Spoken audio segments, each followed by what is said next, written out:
You ask Tiger to solve. This deals with linear equations with one unknown. The final result is x equals 25. Let's solve it step by step. Simplify the expression. Swap sides.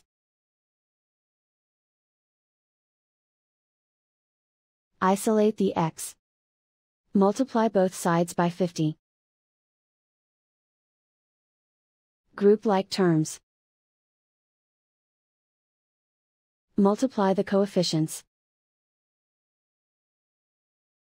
Simplify the fraction.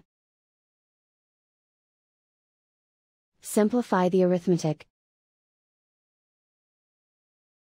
And so the final result is x equals 25.